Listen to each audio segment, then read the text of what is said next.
Olá, sejam muito bem-vindos a mais um episódio do Agro de Primeira, o podcast de agronegócio do portal Primeira Página. E hoje a nossa conversa é sobre gargalos, oportunidades e competitividade do agronegócio do Mato Grosso. Eu sou Adriane Steinmetz, jornalista, agricultora e mentora em gestão no agronegócio. E antes da gente começar, eu já quero te convidar a compartilhar esse episódio com outras pessoas. Deixe a sua curtida, o seu comentário. E para falar sobre esse tema tão importante, a nossa convidada é Vanessa Gasch, que é economista, professora universitária e diretora executiva do Movimento Mato Grosso Competitivo, o MMTC. Vanessa, seja muito bem-vinda ao Agro de Primeira. Obrigada por ter aceitado o nosso convite. Eu que agradeço, Adriane. É um prazer estar aqui com vocês para a gente falar sobre esse tema, como você já adiantou, né? Tão importante para o nosso estado. Para começar, falando aí sobre competitividade, Vanessa, quais são os fatores hoje que mais limitam essa competitividade do Mato Grosso comparado com outros estados? Bom, é importante a gente fazer um contexto, né, do nosso estado, né, Adriane? A gente tem alguns gargalos que são estruturais, né? Então, por exemplo, e algumas coisas também que a gente nunca vai conseguir mudar, né? Eu sempre brinco, eu sempre falo sobre a questão da localização do nosso estado, né? Mato Grosso está localizado no centro da América do Sul. E a gente nunca vai conseguir ficar do lado do Porto de Santos, né? Não tem como a gente transferir o estado para lá. Mas a gente pode avançar em setores como infraestrutura logística, diversificação de modais, né? Que são coisas, inclusive, que a gente já tem avançado aqui no estado, né? E quando a gente analisa a questão da competitividade, esses principais gargalos, um deles é a infraestrutura logística, mas um outro que está muito em alta e também nos nossos estudos ele tem se destacado é a questão da mão de obra, né? Então, Mato Grosso tem a terceira menor taxa de desocupação do país, né, de só 2,8%, e isso tem se tornado cada vez mais um desafio, né, não só para o agro, mas para todos os setores da economia de uma maneira geral, né, e para não falar também na questão da qualidade, né, da qualificação desses profissionais, né, então hoje a gente tem esses dois grandes gargalos, né, mão de obra e a questão da infraestrutura logística que a gente tem já conseguido também avançar aos pouquinhos aí ao longo dos últimos anos. Bom, você falou de dois grandes desafios aí, eu como agricultora sei bem, ouço meus colegas de profissão, né, diariamente reclamando desses desafios. E vamos começar falando um pouquinho mais sobre essa questão da logística, né? Eu falo que nós plantamos lá né, para quem é da pecuária, cria ali o seu seu né, na fazenda, nós plantamos os grãos e aí chega na hora de escoar essa produção, de levar isso para exportação, é um grande desafio.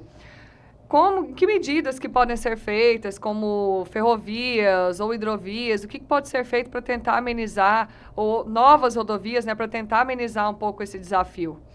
A gente tem já alguns grandes avanços, né? A gente tem, por exemplo, nos últimos 6 anos nós pavimentamos, né, mais de 6 mil quilômetros aqui no estado. O problema é que a gente ainda tem mais 30 mil para pavimentar, né? Então, um dos principais pontos que a gente precisa avançar, uma vez que o nosso modal ele é majoritariamente rodoviário, é na qualidade dessas rodovias, né? Então, a gente precisa melhorar, tanto pavimentar essas vias que ainda precisam ser pavimentadas, quanto também pensar em melhorias como duplicação, né? Então, a gente vê aí a BR-163, depois de tanto tempo, né? Inclusive, era federal e passou, o estado pegou essa obra para, de fato, ela acontecer, e a gente vê agora a duplicação dela, e nesse curto período de tempo, o quanto isso já não tem aliviado, né, para os agricultores ali daquela região. Então, para a gente pensar, para além da pavimentação, também duplicações, né, então pensar também em novas rodovias, porque hoje nós temos novas fronteiras agrícolas sendo abertas no estado, né, e essas regiões logo mais vão demandar uma infraestrutura logística, para não falar, é claro, né, das nossas queridas, amadas ferrovias, né, então a gente precisa também avançar nesses pontos, né, quando a gente olha para o nosso principal competidor a nível global, né, os Estados Unidos, lá eles já têm modais ferroviários ferroviários muito bem estruturados, né? Os produtores não precisam levar muito longe ali a sua produção para cair numa rodovia ou para cair numa hidrovia, né? Então, a gente precisa também, e eu acredito muito no potencial do Estado, para a gente pensar também em hidrovias no futuro. Isso ainda é muito mais, a gente ainda está muito engatinhando nesse sentido, né? As ferrovias, eu acredito que são um passo que a gente está, inclusive, mais próximo da realidade. Não à toa, a gente já vê aí, né, a extensão do modal que vai ligar Rondonópolis até Lucas em construção, né? Então, a gente precisa, sim, falar sobre isso, sobre diversificação de modal, mas eu trago até um outro ponto, Adriane, para discussão, que é a questão da infraestrutura de armazenagem. Porque hoje um dos nossos gargalos, né, como você bem colocou, os caminhões, né, as estradas ficam lotadas, os portos ficam lotados na época de safra, porque o caminhão, muitas vezes, ele é o armazém do produtor, né? Exatamente. Então, ele já colhe ali com o caminhão do lado, né? É muito comum a gente ver em época de colheita aquelas filas de caminhão ao lado das propriedades. Na fila, né? Exato. Então, se a gente conseguir também avançar nessa questão de armazenagem, a gente consegue, pelo menos, tirar esse peso nos momentos de safra das rodovias, né? Então, a gente consegue, talvez, dividir melhor esse fluxo e também não ficar com todos esses problemas nos portos, né? Aquelas filas gigantescas, dias e dias. Isso acaba gerando um custo também, né, para o setor produtivo. Sim. E antes da gente falar dessa questão da armazenagem, você comentou, você falou da 63 e eu falo, gente, não é para amador, né? Antes de duplicar, assim, muitos acidentes, você vê no noticiário todos os dias acidentes, porque realmente eu conheço, né, aquela rodovia, assim, é muito movimento, é muito escoamento de produção, muitas carretas, então eu acho que a duplicação é essencial.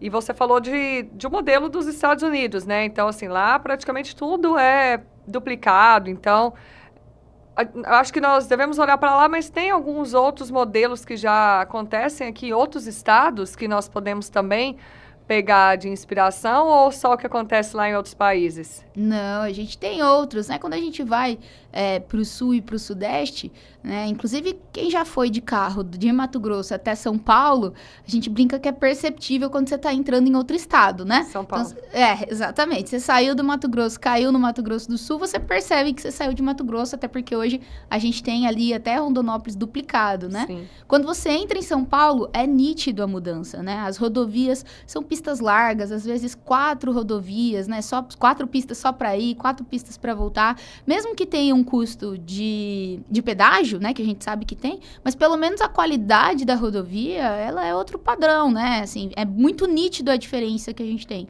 E isso acaba influenciando tanto na velocidade do transporte, e aí eu nem digo do caminhão correr mais, mas você não tem aquelas filas, né? Sim. Como você bem colocou, na 163, quando eu preciso ir para lá, eu fico sempre assim, com muito receio. Tenso, porque você vê aquelas filas de caminhão e você não consegue ultrapassar, né? É muito arriscado, por isso que muitos acidentes acontecem, né? As pessoas acham que vai dar tempo de ultrapassar e quando você vê, tem uma fila gigantesca de caminhão à sua frente. Então, essas pistas maiores, né? A qualidade mesmo dessa rodovia, quando a gente olha para o sul e o sudeste, isso já demonstra, né? Já traz pra gente essa diferença. Não olhando só lá para os Estados Unidos, né? Mas aqui também nesses grandes polos. É claro, esses estados também já são muito mais velhos do que a gente, né? Mato Grosso, quando comparado com essas outras regiões, a gente ainda está engatinhando e estamos melhorando a cada ano, né? Mas se a gente olhar para lá, a gente já tem bastante exemplo bom que a gente pode tirar também e se basear, né? Isso, e como você falou, né, uma maneira de também tentar amenizar isso é a questão da armazenagem, né? Mas hoje, grande parte dos produtores, né, e produtoras rurais não consegue armazenar, não tem um armazém próprio dentro da sua fazenda, né? Aí é o que você falou, tá ali no meio da colheita, às vezes você tem que parar porque você não consegue caminhão suficiente para, né, para puxar o seu produto e a fila e está chovendo, demora para secar. Então, assim, esse também é um grande desafio, como você colocou, e o que você vê de ações que podem ser feitas, qual a projeção, né? Porque nós vemos também a expansão, né? Tanto em área quanto aumento de produção na mesma área, aumento da produtividade. Viemos aí de uma safra, né? Uma safrinha recorde de produtividade. Então, como armazenar toda essa produção que vem para alimentar também é uma demanda mundial, né? Que nós temos Sim. que buscar. Como que a gente pode fazer isso? Quais as soluções também? É uma conta que nunca fecha, né? Se a gente olha, inclusive, para o passado, já é muito tempo, né? Já tem muito tempo que Mato Grosso sofre com essa questão da armazenagem. E aí, fazendo um paralelo, mais uma vez, com os nossos principais competidores, né? Com os Estados Unidos, lá é muito comum você ver armazém dentro das propriedades, né? Você caminha lá pelos grandes centros produtores e você vê os armazéns dentro da propriedade. E aqui no nosso país, não, né? No país como um todo, não só em Mato Grosso. Né? A grande parte dos armazéns estão na mão das empresas privadas, né? As tradings, né? Exato. Então, o produtor, a gente precisa, talvez, até mesmo mudar um pouco essa cultura mesmo, né? Mas eu entendo que com uma taxa de juros de 15%, né? Um investimento caro, que vai demorar para ser pago, né? Demora aí 15 anos, dependendo da viabilidade da instalação do armazém. É difícil você convencer o produtor, né? Claro, tem ganhos financeiros também nessa operação, mas eu entendo o receio, né? Algo que a gente precisa avançar muito ainda e conversar mesmo e talvez criar outras possibilidades de linha de crédito. Hoje nós já temos dentro do Plano Safra, né, o PCA, mas as taxas de juros ainda são muito altas. O produtor ainda tem esse receio de contratar esse crédito e também temos a dificuldade de contratar esse crédito. Não é todo produtor que tenta que consegue. Mas, enfim, a gente tem hoje, né, para falar de números aí, hoje o Mato Grosso consegue armazenar só 50% da safra dele de grãos, né? Quando a gente soma soja e milho. Então, a gente tem um déficit de armazenagem na casa de mais de 50 milhões de toneladas. Grande. É muito grande, né, Adriane? Tanto é que quando a gente caminha pelo interior do estado em época de safra, a gente vê aquelas montanhas de milho para fora. Não tem mais silo bag que aguente, não tem mais estrutura de armazenagem e o produtor se vê naquela situação de colocar esse milho em algum lugar. E isso diminui a nossa competitividade, né? Isso influencia diretamente nessas questões. Para não dizer que se chover, prejudica também a qualidade, né? E a gestão também, né? Eu falo muito sobre a importância da gestão. Eu falo que, às vezes, eu faço muito essa conta mesmo na minha fazenda. Eu não tenho armazém próprio. Então, assim, para eu colocar esse grão ali no armazém de terceiro, o custo carrego dele, quanto eu vou ter que pagar de armazenagem, aí quebra técnica, tudo que vai descontando para talvez daqui a 5 meses esse grão valorizar quantos reais? Será que a conta fecha? Isso é importante. Então, assim, eu falo que quando você tem um armazém próprio, você consegue ter esse poder na mão até de decisão. E que quando você depende do armazém de terceiro, você fica ali refém. Ou você deposita também no armazém, que depois você é obrigado a vender para ele, e você está refém do preço que ele quer te pagar. É claro que ele tem ferramentas, né, que nós podemos fazer de gestão de risco, apesar que é o que você falou, né? Eu acho que é uma conta que tem que ser feita. Sim. Apesar dessa taxa de juros, mas eu também falo que só o que você vê, às vezes, de desconto que o armazém cobre, que é um número que, às vezes, né, eu falo com amigos que têm armazém produtores que falam assim, não, o número que eles jogam lá de desconto não é acima. Então, assim, só o que você vai economizar, praticamente, dependendo do tamanho dessa fazenda, paga a parcela desse armazém. Então, também acho que é uma conta que o produtor precisa fazer, né, para tomar essa decisão. Exato, ele tem a escolha, né? Ele pode escolher o momento que ele vai comercializar e fugir desses momentos de safra que o preço costuma ser mais baixo, né?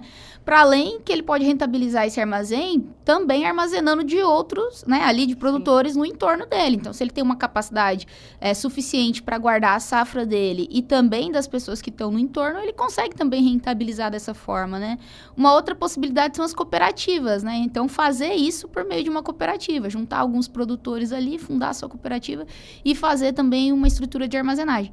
Mas, enfim, tem muitas possibilidades, mas isso é um problema que a gente precisa também avançar aqui no estado, né? Esse déficit de armazenagem, eu já venho falando sobre isso há muito tempo, né? Assim, o setor, de uma maneira geral, já vem falando sobre isso há muito tempo, e a gente precisa, né, ter algum tipo de incentivo também por parte do governo para que a gente consiga avançar nisso, porque é muito difícil hoje a essas taxas o produtor fazer o investimento desse montante, né? Com as margens achatadas, assim, a conta não fecha, né? Então, é uma decisão importante. Uma outra informação aqui que eu recebi é que um estudo, né, do MMTC revelou um custo adicional de 38,5 bilhões para produzir no estado. Achei um número bem surpreendente, né? E queria entender com você de onde que vem esse custo extra e quais são os setores que são mais afetados. Esse é um estudo, importante contextualizar, né? É um estudo que a gente chama de Custo Mato Grosso. Ele foi uma adaptação da metodologia do Custo Brasil, que é desenvolvida pelo Movimento Brasil Competitivo, né? Junto com o Ministério de Desenvolvimento, Indústria, Comércio e Serviço, o MIDIC.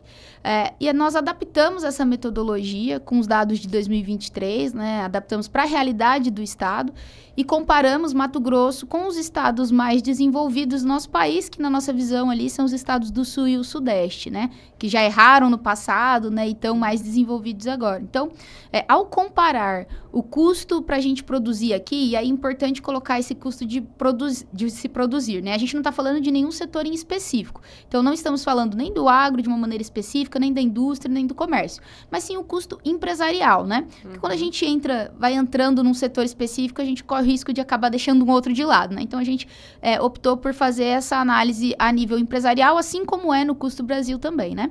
Então, quando a gente compara o custo excedente que a gente tem para produzir aqui no estado, de fato é esse 38,5 bilhões. E aí não é que todo empresário que está aqui tem esse custo, importante a gente explicar. Isso a gente amplia para o PIB, para a gente ter uma visão global da nossa economia, né? O quanto o nosso estado acaba perdendo em ineficiência por conta de gargalos aqui internos. E aí, um deles, né, eu já até adiantei aqui no início da nossa conversa, é a questão da mão de obra. O principal custo, inclusive, hoje no estado, dentro desse estudo do Custo Mato Grosso, é a qualidade da mão de obra, empregar capital humano, né? Isso representa 30%, 31% do Custo Mato Grosso, 12 bilhões de reais.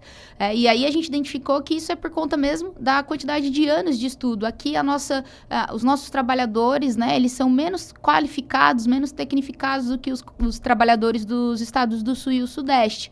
Então, isso acaba encarecendo essa mão de obra aqui pra gente. A lógica é essa, né? Então, a gente acaba encarecendo essa mão de obra e esse custo, ele é repassado para o setor, não tem como, né? Então, se a gente tivesse uma mão de obra mais qualificada, os nossos trabalhadores poderiam ser mais produtivos e assim a gente vai puxando várias análises que a gente pode retirar a partir desse estudo. E um outro ponto é a questão da infraestrutura logística, né? Dispor de infraestrutura.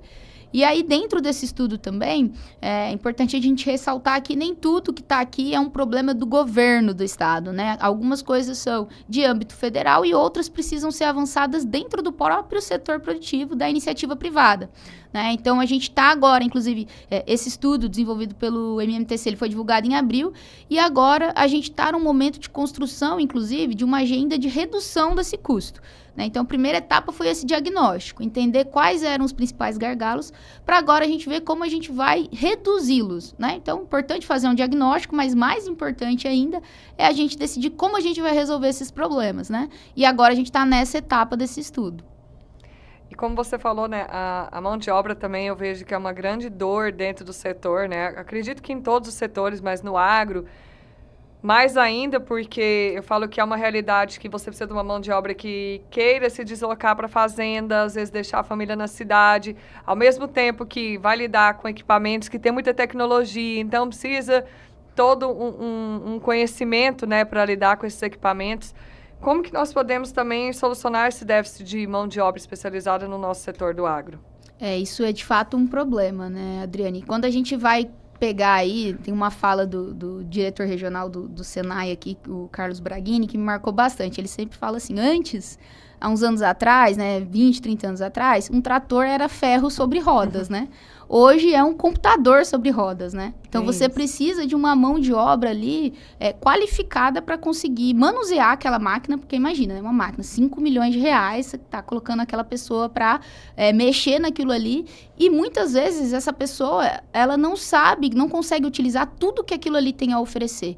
Então, uma mão de obra qualificada, que tenha conhecimento, que saiba manusear aquele equipamento, ele vai conseguir utilizar muito mais das ferramentas que estão ali, e também a gente não corre risco, né, dessa máquina acabar caindo em mau uso, né? Então, qualificar essas pessoas para o mercado de trabalho, para atender essas demandas do agro, é crucial. E aí a gente tem frentes muito importantes, né? Dentro do próprio Senar, Sistema S a gente tem, né? O Senar faz um trabalho incrível, o Senai também tem feito um trabalho junto ao Senar de qualificar esses profissionais de mecânica de máquinas e vários outros profissionais que hoje estão dentro de uma propriedade, né? Que precisam estar ali, que já demandam uma mão de obra, como você falou, muito mais qualificada do que há muitos anos atrás, né? Então, imagina, hoje a gente tem fábricas de bioinsumos em algumas propriedades, né? Você já está demandando uma mão de obra completamente diferente do que era 30 anos atrás. Então, essas atividades, né, essas iniciativas de qualificação, elas são cruciais, né? E a gente precisa expandir cada vez mais e atrair também esses novos talentos, né? Essa geração que está vindo aí, ela precisa mudar um pouco a visão que hoje a gente tem nos grandes centros do agro, né? Então, a gente precisa também desmistificar essa questão. E falar, não, aqui tem muitas oportunidades, né? E você consegue viver muito bem trabalhando dentro do agronegócio, né?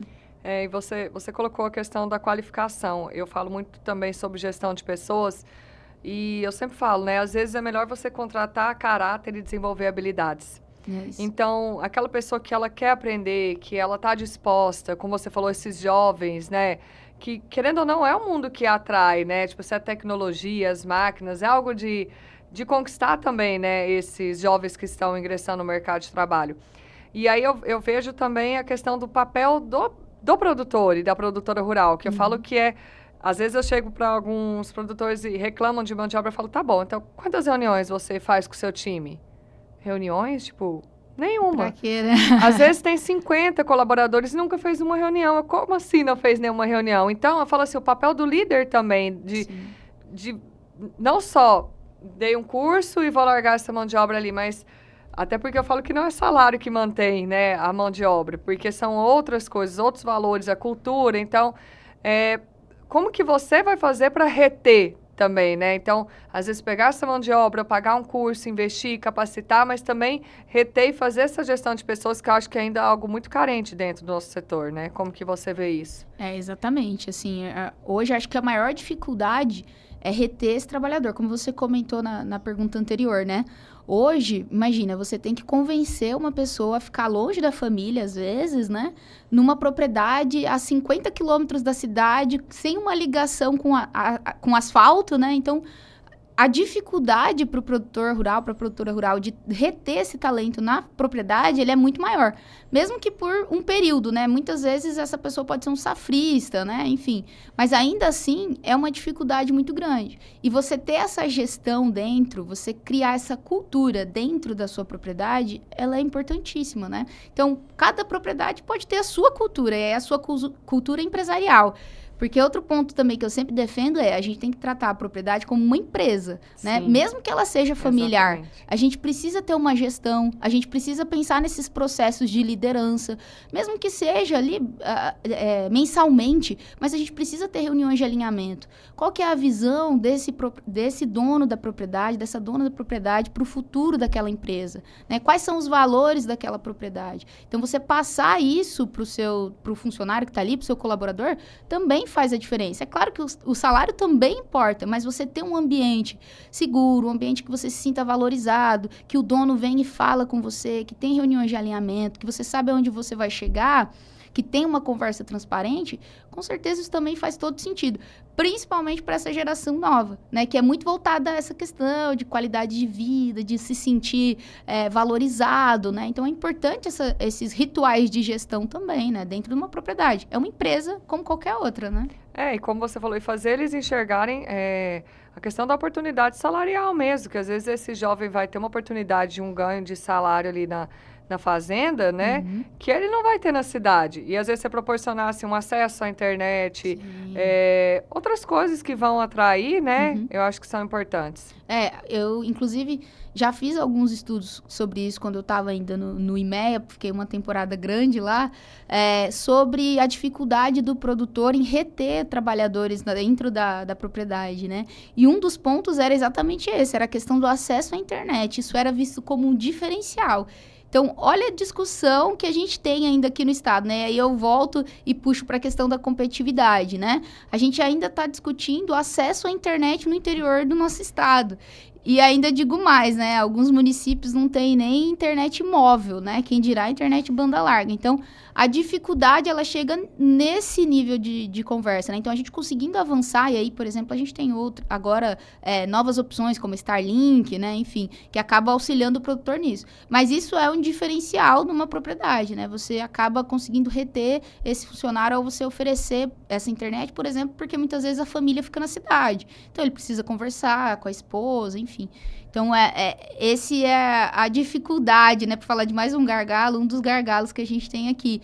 E, além disso, né, além de, é claro, ter essa questão dos funcionários, é importante para o produtor conseguir utilizar, por exemplo, todas as ferramentas de uma máquina, né? Então, às vezes, você tem uma máquina que precisa de uma conectividade, seja ali para medir uma produtividade, nível de umidade daquela colheita, ele precisaria de uma conexão. E, muitas vezes, essa conexão está só na sede da propriedade, né? Ela não se estende pela propriedade toda.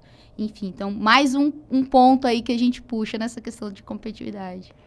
Você que está aí nos acompanhando, está vendo, né, quantos desafios dentro do agronegócio, não só no agro, em outros setores, mas a questão da mão de obra, da logística, da armazenagem. Então, se você tem alguém que sabe que vai gostar desse conteúdo, compartilha, deixa aqui também a sua opinião sobre esse assunto, seu comentário, a sua curtida, e fica aqui nos acompanhando nesse bate-papo que está incrível. E, Vanessa, na sua visão, como que o Estado, então, diante desses desafios, acredito que vários outros, né, que nós não colocamos aqui, como que pode se preparar para o futuro, olhando o trabalho, né, do agro, para que ele avance com tecnologia, inovação e competitividade? A gente tem várias frentes que a gente pode trazer para responder essa pergunta, né? Mas eu acho que é importantíssimo que a gente pense nessa questão da qualificação profissional, né? E eu acredito que o Estado ele tem um desafio a mais, principalmente também, o agro sente muito isso, que é a dificuldade de você encontrar trabalhador de uma maneira geral. Às vezes a gente não está nem falando de um trabalhador qualificado, né? Então, a gente precisa pensar em soluções para isso, e aí eu confesso que eu não tenho ainda essa solução, né? Mas o Estado, de uma maneira geral, o setor produtivo, se organizar para que a gente consiga avançar nesses pontos. E, é claro, esses outros pontos também são muito importantes, né? A gente pensar em conectividade, pensar em qualidade dessas rodovias, para reduzir tempo de transporte, para diminuir os acidentes, né? É importante também a gente trazer isso. Não estamos falando apenas de cargas agropecuárias, mas sim de vidas de pessoas que estão nessas rodovias, né? A gente avançar também nessa diversificação dos modais, né? Então, ter outras opções de ferrovias para além da que a gente já tem hoje, né? Então, por que não pensar num estado, pelo menos com um trecho de rodovia em cada região, né? Hoje a gente já tem produção agropecuária em todas as regiões do nosso estado, e esse é um fator muito importante, inclusive, para levar desenvolvimento regional para os municípios, né? Então, a gente sai apenas do eixo da BR-163 e a gente já vê esse desenvolvimento chegando na região oeste, na região noroeste do nosso estado, né? Então, eu acredito muito no potencial do nosso estado. Eu costumo dizer que eu sou muito apaixonada por Mato Grosso. Então, eu não tenho dúvidas de que o futuro para o nosso estado ele é ainda muito melhor. Né? Mato Grosso já cresce a uma taxa de 10% ao ano quando a gente vai olhar para o PIB. Né? A previsão para esse ano é para ter o maior crescimento entre as unidades da federação. E eu não tenho dúvida, até mesmo quando a gente pega as projeções para os próximos anos, de que a nossa produção ela ainda vai crescer muito. E a gente vai ter demanda. Quando a gente pensa em oferta e demanda mundial desses alimentos, a gente tem países crescendo a sua população a uma taxa muito rápida. Né? A gente olha aí, tem China que está demandando cada vez mais, a Índia também, que tem uma população, né, se tornou o país mais populoso e tem crescido muito. Então, não tenho dúvida que não vai faltar demanda para essa nossa produção. E a gente tem um fator ainda que a gente não pode deixar de citar, que são as agroindústrias, né, Adriane? Elas têm chegado cada vez com mais força no estado e demandado essa produção primária. Então, a soma desse crescimento da nossa produção agropecuária com a chegada dessas novas agroindústrias, né, gerando valor aqui dentro, agregando valor, demandando profissionais cada vez mais qualificados, né, essa população também cada vez mais qualificada no estado, e crescimento e desenvolvimento de infraestrutura, Mato Grosso é uma potência, vai sair de 10º lugar, que hoje nós estamos em 10º, né, no PIB, com certeza a gente deve figurar aí entre os 5 primeiros nos próximos 10 anos, viu? Não tenho dúvida. E você trouxe uma questão que não é só o governo, né, é o poder público também, cada empresário do agro, né, como que juntos nós podemos unir essas forças para trazer essas soluções? Eu penso na questão da qualificação profissional, por exemplo, eu já vejo algumas iniciativas saindo de dentro das grandes companhias, né, das empresas privadas. Então, hoje a gente já vê grandes grupos formando profissionais, mesmo que em parceria com as instituições do Sistema S, mas fazendo cursos de qualificação ali, tanto para os seus colaboradores, quanto também aberto para o mercado, para depois que essa pessoa estiver qualificada, ela acaba sendo absorvida por essa empresa, né? Porque a demanda está tão grande por profissionais, profissionais, né? Hoje, você conversa com empresários que têm aí 2 anos com uma vaga aberta, né? Imagina. Então, as oportunidades aqui no estado, elas são muitas, né? Então, esse tipo de parceria, eu acredito que é fundamental, né? Então, não apenas o governo do estado fazendo a parte dele, que tem que ser feita, mas a iniciativa privada também fomentando esse tipo de ação, né? Então, esse é um exemplo, né? Você profissionalizar essas pessoas, qualificar e depois absorver, né? Nem todos vão acabar concluindo, né? Também, porque tem esse problema de evasão que a gente acaba tendo, mas já é um passo importante que a gente pode cada vez mais incentivar, né? Não dá para o setor privado fazer o papel do setor público, né? Mas consegue sim auxiliar em outras frentes. Eu acredito que essa seja uma delas. Um levantamento da Conab também que saiu recentemente trouxe que para a próxima safra que está se iniciando agora aqui para o Brasil não é um aumento de produtividade, mas para o Mato Grosso um aumento de área, mas a redução da produtividade. Você vê isso como algo preocupante dentro do setor para o nosso estado? Não, acho que não, Adriane. É importante a gente lembrar que a última safra foi recorde de produtividade, né? Nós tivemos uma safra muito fora aí dos padrões, né? Choveu muito, muito bem, imagina.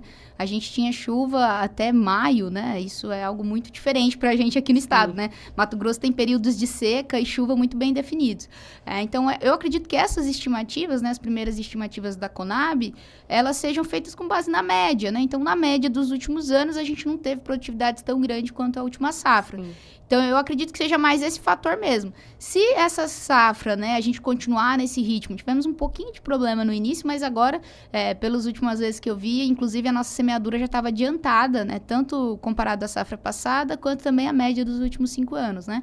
Então, nossa semeadura está caminhando bem. Se a gente tiver chuvas no momento certo e não tiver chuvas em excesso, tá, que isso também é um problema, eu acredito que a gente não vai ter nenhum problema com a produtividade, né? É só mesmo por conta dessa diferença. Ano passado foi recorde, né? Veio uma safra muito acima do que a gente estava imaginando. E nessa, eu acredito que a Conab ainda está um pouco mais conservadora, sim, né? Está muito no início. Mas se tudo correr bem, a gente deve ter uma boa safra e nenhum problema não para os produtores. E, Vanessa, agora olhando para 2035, projetando Mato Grosso para 2035, que avanço você espera ver em competitividade, infraestrutura, desenvolvimento econômico, mão de obra, tudo isso que nós falamos? Eu espero que a gente tenha avançado muito, espero que a gente esteja aí entre as 5 maiores economias do país, que essas obras de infraestrutura que começaram agora, né, que elas sejam concluídas, que a gente já tenha pelo menos o início da construção da Ferrogrão, né, um sonho tão antigo dos produtores aqui, que a gente já tenha conseguido superar todos esses desafios que rodeiam, né, essa grande obra de infraestrutura. Que a gente tenha também avanço na questão da mão de obra, que hoje é um gargalo, né, que pesa muito no bolso do produtor, do setor produtivo de uma maneira geral, que isso não seja um impeditivo para o crescimento do Estado, né? Então, que a gente consiga superar esses desafios e também que a gente consiga ter um ambiente cada vez mais com fomento à inovação, né, aqui no Estado. A gente sabe que estamos muito distantes dos grandes centros, já tem iniciativas aqui voltadas à inovação, mas eu acredito que com pesquisa, inovação, né, a gente consegue avançar muito, mais ainda do que a gente já avançou. Imagina, né, se não fosse a Embrapa fazendo pesquisa e inovação com cultivar de soja para o Cerrado, né, Mato Grosso não seria essa potência que é hoje em produção de soja, né? Então, a gente continuar avançando cada vez mais também nesse ponto de pesquisa e inovação. E aí, eu não tenho dúvida, Mato Grosso, ninguém vai segurar. Vai ser aí um grande case de sucesso. Eu também acredito muito nisso e também no papel de cada produtor e produtora rural, né? A gente já, o tempo passa voando, nós estamos encerrando já e queria finalizar com essa pergunta, como que cada empresário, né, voltando agora os olhares para o agro, pode contribuir para tornar o seu negócio e, consequentemente, o Estado mais competitivo e mais sustentável também, fazendo a sua parte? Eu costumo dizer que o produtor, ele é muito resiliente, né? A produtora, ele planta e volta para dentro de casa para rezar para chover, para não chover na hora errada. Enfim, eu acredito que dentro da porteira a gente já faz as coisas muito bem, né, assim, os principais gargalos do nosso estado, eles estão fora da porteira, né? Então, o produtor, é claro, o produtor ele pode sim pensar em melhorias, fazer pesquisa, por exemplo, ou financiar pesquisas também, né? Um produtor pode, por meio de agências do governo, financiar pesquisas, mas continuar investindo nessas questões, essa questão da infraestrutura de armazenagem também, eu acredito que isso é muito bom para o produtor, para a produtora, que ele tenha essa estrutura dentro da sua propriedade, né? Então, quando eu penso em competitividade dentro da porteira, essas coisas que me vêm à cabeça, porque para mim os principais gargalos eles estão fora, né? Então a produtora ele faz a parte dele já muito bem com as ferramentas que ele tem, né? A gente precisa, é claro, avançar nessas questões que eu trouxe, como a armazenagem e talvez incentivar cada vez mais também pesquisa e inovação para a gente continuar tendo ganhos de produtividade, não só mais voltado por questões de semente, né? A gente percebe que a nossa produção nos últimos anos, né, Adriana, ela cresceu muito por conta do aumento de área, né? O nosso ganho de produtividade, apesar da gente ver ganho de produtividade ao longo do ano, ele é muito pequeno comparado, né, ao que a gente poderia ter, comparado também ao que a gente tem em outros estados mesmo aqui dentro, ou em alguns talhões que a gente consegue ver, né? A gente já vê soja aqui no estado colhendo aí 120 sacas, né? Então, imagina se a gente conseguisse ter isso para o estado inteiro, né? É claro que cada região tem a sua particularidade, né? Mas continuar avançando nesse sentido de pesquisas também, para que a gente tenha cada vez mais produção numa menor área, né? Eu acho que esse é o melhor dos mundos, né? Aumentar a produtividade. E como que o MMTC pode auxiliar o produtor? Ele pode, né, entrar em contato de alguma forma para auxiliar nisso? Claro, o MMTC, né, o Movimento Mato Grosso Competitivo, e aí aproveitando a deixa, eu vou falar um pouco sobre a instituição. É uma associação civil sem fins lucrativos, né? Nós já temos aí mais de 11 anos de estrada, fomos fundados em 2014, e hoje o MMTC tem como um dos seus mantenedores a FAMATO. Então, hoje nós temos a FAMATO, a FEComércio e a FIENTE como mantenedores do MMTC. Então, os produtores estão contemplados, né, dentro do nosso conselho, né? Então, o produtor que tiver alguma iniciativa, que quiser fazer alguma iniciativa de pesquisa e inovação ou algum estudo específico sobre o setor dele, pode procurar o MMTC, que a gente, em parceria sempre, né, aí com a FAMATO, chamando eles para conversa, a gente consegue desenvolver isso e sempre receber eles da melhor maneira possível. Vanessa, muito obrigada, né, por ter compartilhado a sua visão, essas informações esclarecedoras para tornar o nosso estado mais competitivo, né, os caminhos e os desafios para tornar o nosso agro mato-grossense cada vez mais competitivo. Eu que agradeço, Adriane, mais uma vez o convite para a gente estar aqui. Gostei muito desse bate-papo, o tempo passou muito rápido, de fato. Tinha muitas outras coisas que a gente poderia trazer aqui, mas eu coloco também à disposição para a gente voltar aqui e bater um papo sobre outros assuntos. A gente está sempre à disposição para agregar. Obrigado. E você que nos acompanha, muito obrigado por ficar aqui nos acompanhando no Agro de Primeira. Fique ligado nos nossos próximos episódios.